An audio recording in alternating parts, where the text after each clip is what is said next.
AI as a replacement for the filmmaker's voice is not how I think about it. I think of it as another paintbrush, another tool in the toolbox to help tell stories. Visionaries, innovators, agenda setters, all with their finger on the pulse of tomorrow's tech. One platform bringing them all together. Slated for Tomorrow, a podcast series presented by Zensar.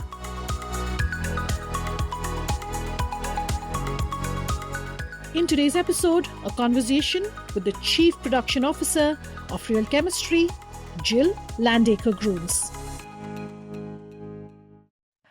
Jill, so good having you here on Slated for Tomorrow, where we're talking all things technology, all things storytelling and narratives, and really what the marriage between the two is looking like. And I must admit, in my almost 2-decade career as a journalist, I've never had the privilege and the pleasure of speaking with a filmmaker and someone who's in the creative space. So it's really good chatting with you today.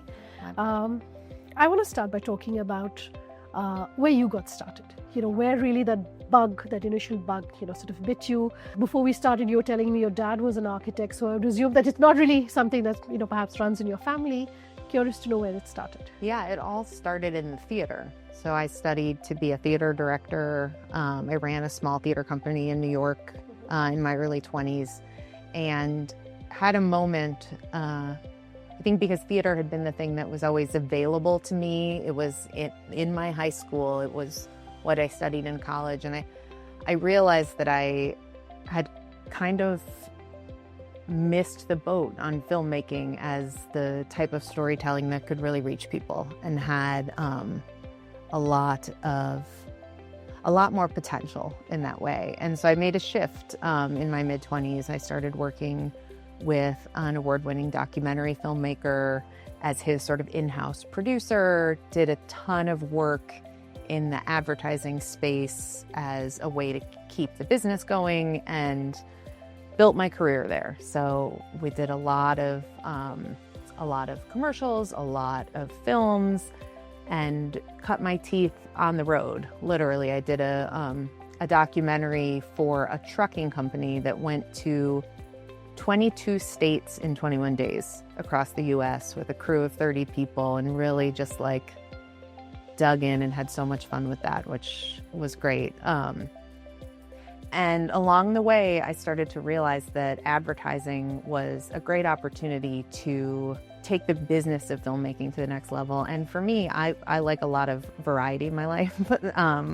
And in the agency world, we get to do something different every day. And so as my production company grew and I started to develop relationships with agencies, I started to realize that there was an opportunity there. So I switched over to the agency side and started to work as both an agency producer, kind of solving all the different production challenges and making work for clients, and also building a team within the agency I was at that time to produce work for our clients in-house, which led me to 21 Grams, kind of at the height of the pandemic. And 21 Grams is the advertising arm of Real Chemistry. So once I had found my home there, I very quickly, with our chief creative officer, started to build our internal offering, which is now pretty substantial, close to 60 people at both producing and hiring vendors and doing that kind of traditional agency producing, but also directors, editors, animators, photographers, print production studio, all of that within the walls of our internal production company, which we call Room 42. Play on 21 Grams, 42 is double 21. In the Hitchhiker's Guide to the Galaxy, it's the answer to everything, right? So, 42. And production in any great agency is the answer to everything, right? So we always find a way to say yes. We always find a way to make things possible. And back to your original question, for me, that's always been at the core of it, is how do I find a way to tell the story? If whether that is as a filmmaker on the ground, getting the interview, having the conversation, or as the agency producer who's given a one-sentence idea on the back of a napkin and figuring out how to produce it. You know, it's all part and parcel of the same thing, and it's always what I've loved. I just love making it happen. To eventually now, of course, you're the head of production at Real Chemistry. Yeah. You spoke about the business of storytelling. I'm going to come back to that. Yeah. But I want to go a little more into the art of storytelling. Yeah. You've done documentary films. I was looking at your website where you hosted some great, absolutely great films and stories. But of course, you know, you're also telling stories through advertising, and Yeah. the process in which one would approach a documentary film versus what, you know, how you would make an ad film Yeah. is very different, isn't it? So how do you sort of approach that? Yeah, I think the principles are the same. When I hire producers or when I meet new producers, I always ask them if they like puzzles, because I think telling a story is a lot like getting the pieces in the right place. You know, you know what you're trying to build and what piece needs to go where to make that happen.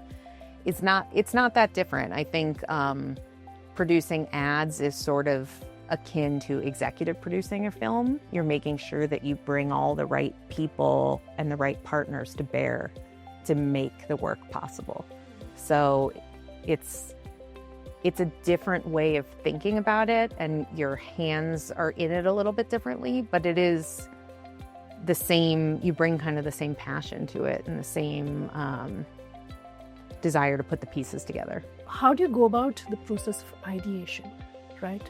So for a documentary film, perhaps, you know, it's something that's, one would assume you are passionate about. But Yeah. for an ad film, the idea is coming from someone else. Yeah. Or at least the ask is coming Yeah, from no, someone. you're right. You're right. It is different in that way. The documentary filmmaking process was always about being able to identify the story. You know, it's not ideation in the same way that scripted film is, because you want to see, you meet the person, you meet the subject, you have the framework of, you know, we're going to tell the story of how you put a Broadway show up through the lens of the production of Annie that went up 12 years ago. You know, that doesn't exist in a vacuum. It's, you identify an opportunity to tell a story, and then you kind of pull at the pieces, the number of hours of interview to figure out, like, I knew there was something here, but here's what that thing is. You know, it's more of a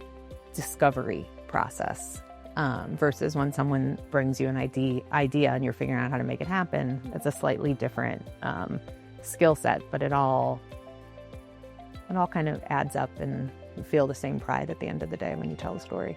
Sure. Yeah. What is also slightly different, I would assume, is the question of profitability or the commercial aspect that's attached to an ad versus perhaps a documentary film. Yeah.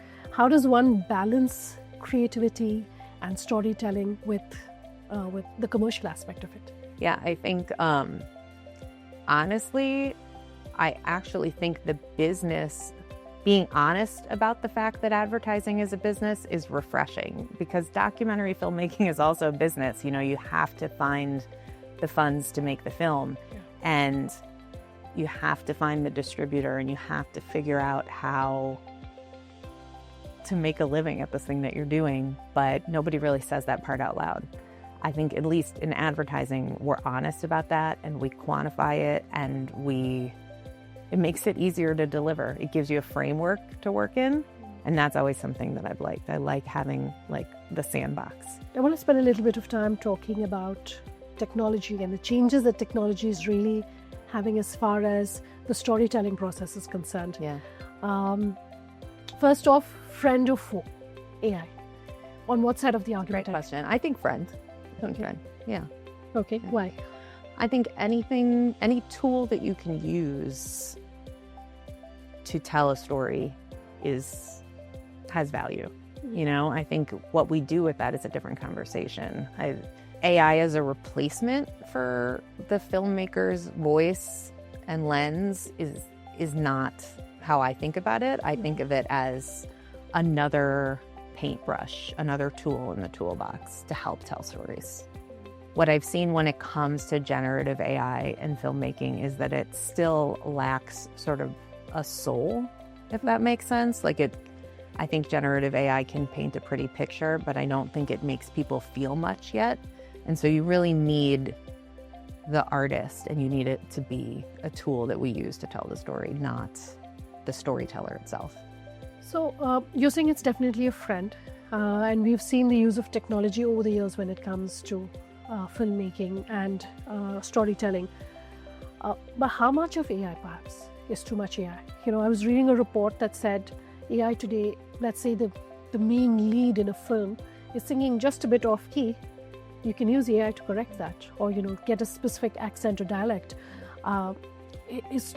Is there anything like too much? Are there any ethical, moral sort of concerns over the use of AI? Yeah, I mean, we could talk about this for hours. I think it's a really interesting moment that we're in, because I don't think progress is slowing down when it comes to AI, but I think how we harness the tool and how we balance it with, to your point, with our ethics and our moral responsibility within humanity and within this industry are really interesting challenges. We saw in the last couple years the contract negotiations with the unions in Hollywood, where writers are working so hard to retain their jobs, actors the same. I get requests all the time, can we use AI for that voiceover? Doesn't feel right to me most of the time. There is value that actors bring to this industry, and we want to make sure that, and writers, to the other point, we want to make sure that those industries continue to thrive so that we can continue to cultivate talent for the parts of the job that AI shouldn't be doing or won't ever be able to do. Like what? I mean, I don't know what the future holds, but I think... But as we speak, what are those jobs? I think that the core hero work that we do that's grounded in humanity and our audiences has to be done by human beings. And I think there are tools that we can bring to bear to make those people more efficient. But I don't want to see AI replace that work, certainly not in the short term. I think finding the moments when those tools are most valuable to the creative process within our work at 21 Grams and Real Chemistry has been an ongoing conversation. How do we put the tool in the hands of our creatives to get to ideas faster, not to get to ideas, period, right? Like, how do we get to better ideas? How do we get to ideas more efficiently is at the core of the question that I'm trying to answer every day. How do we deliver better for our clients in terms of the quality of the creative output, but retain what makes our work award-winning, what makes it connect to our audiences? There is humanity in that. There's only, ChatGPT can only predict what I'm going to say. It can't predict how I'm going to feel, right? And that's at the core, I think, of where we are within the industry. You do every day see advances, so I'm interested to see where that goes. But I think ensuring that the work that has humanity at its center is done by people, at least in this moment, is, the right thing to do. And there's also the training that's required by the people who are perhaps going to be using AI, the editors who are going to be using it, etc. They've always had to adapt to the technological changes, but the pace at which they now need to adapt, I think that's just changed rapidly. Yeah, that's absolutely the case. I think, and it can be hard at scale to adapt that quickly, right? But we have within Real Chemistry a group dedicated to staying abreast of AI and helping to train and identify tools for our teams so that we can adopt them and so that we can be at the forefront of using it responsibly within our industry, because there are certainly across the globe, and especially in the United States, a lot of concerns around copyright infringement with generative AI. And when you get into the platforms that are created that are copyright safe, your quality goes down even further because they're being they're pulling from a smaller set of sources, right? So the outputs are even less authentic. So the balance of legal use and creativity and that humanity becomes a whole nother set of challenges. But we do try to stay ahead of it, right? So that we can continue to have that balance of what makes our work better, what makes our people better, and stay on top of it. But you're right, it's not easy. It's changing all the time. You're saying, use responsibly, chat, GPT, AI, etc. Should the use of AI when it comes to storytelling be regulated? Can it be regulated?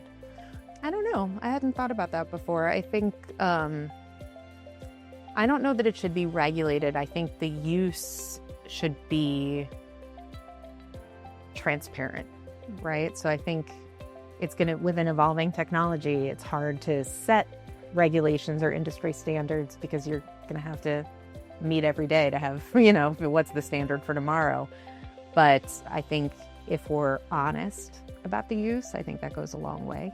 Another thing that we've seen that has really exploded and has changed, of course, is that pretty much everyone and anyone with a smartphone these days is considered a creator, is considered someone in the content space, a storyteller. What does that mean for the quality of storytelling, as a craft? It's interesting. I think democratizing tools is a good thing because it improves craft over time because you have more users using things in different ways and figuring it out. I think from a business perspective, it can be really challenging for us because now our clients are coming to us and saying, why can't you just shoot that on an iPhone? And then it doesn't have to cost me anything. And it's like, well, it's not really how the world works, and here are the 10 reasons why. But it has created kind of this push and pull about the role of the filmmaker in the advertising process, right? If everybody's a filmmaker, why do I need to pay 6 figures for this film? It's a tough conversation to have, but... What's the number one reason that you get? Great question. I'm going to give you 2 reasons. I would say 1, because those Apple ads you see that say shot on an iPhone were still shot by professional filmmakers, and people don't realize that. So I always give that example. But the other is the same thing with AI. The camera is the tool. You need the voice and the vision and the perspective behind it. So sure, I can shoot it on an iPhone. It's not going to cost you that much less because you still need the voice that's going to tell the story. And to be honest, from a practical perspective, you still need to pay the talent. We're still going to need to light it. It's, shot on an iPhone just means we're using a different camera. And I think sometimes that's hard for people to understand. And sometimes you end up with a work stream where the democratization of content production is part of the way that you tell the story. We do on one of our biggest clients, we've won countless awards for a social media always on TikTok work stream that we have. And we do shoot that on iPhones, and we do it for a very low cost because that's where our audience is, and that's the kind of content that they expect to see on that platform. So sometimes shot on an iPhone is the right solution. It's just not always the solution.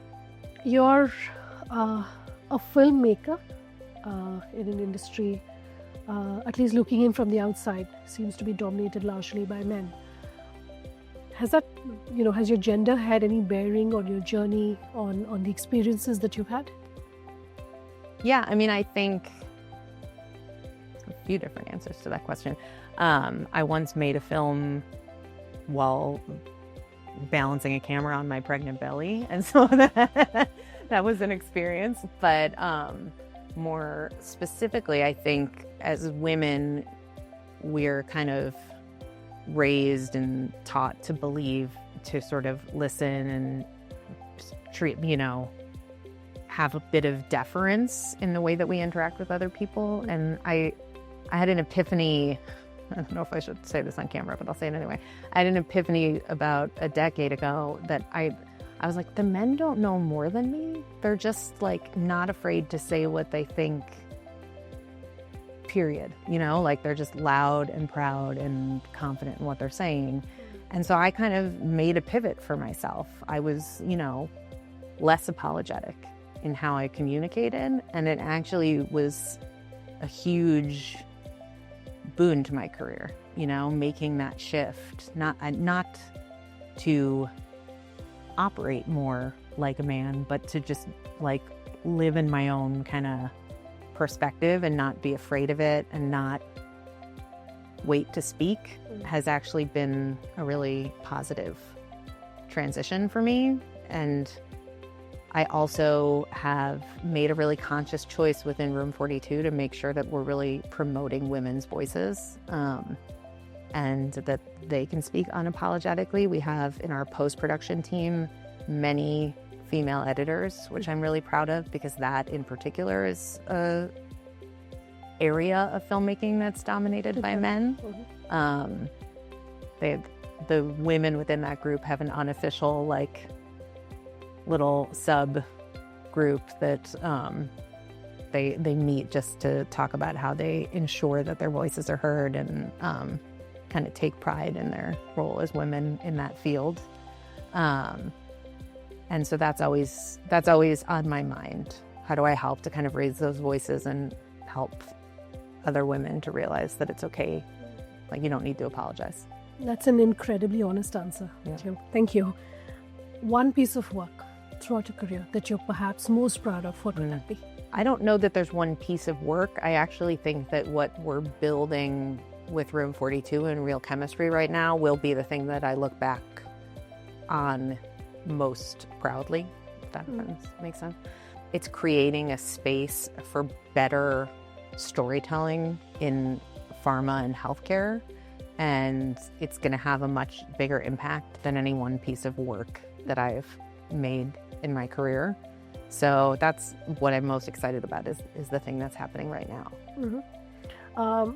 One mistake that has been a huge learning for you perhaps in your career? Yeah, I think it's really easy to make assumptions about who people are based on their role within an organization or on the crew of a film. And over the years, I think I, like anyone, have been guilty of that. And I've realized over time that ideas can come from anywhere, inspiration can come from anywhere, and that every voice has value. And I think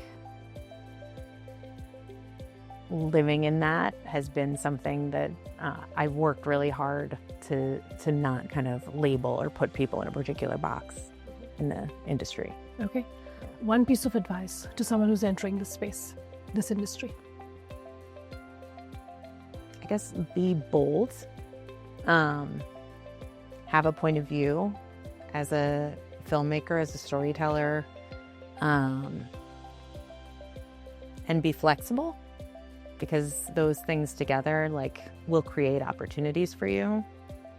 The other, maybe slightly better piece of advice is that there's not a straight path in your career, and that's a good thing. You don't have to, on day one, know what day 1000 looks like. Every experience is additive. One thing that excites you about the future? I always joke at work that the only constant is change, but that also means evolution. And I think the idea that AI is going to make us better at what we do, and that there is another generation of filmmakers coming up who are going to have a different perspective and a different mastery of the tools that are out there and of the sort of modern way of telling stories is really exciting to me. Jill, such a pleasure having you with us today. Thank you for having me. I appreciate it.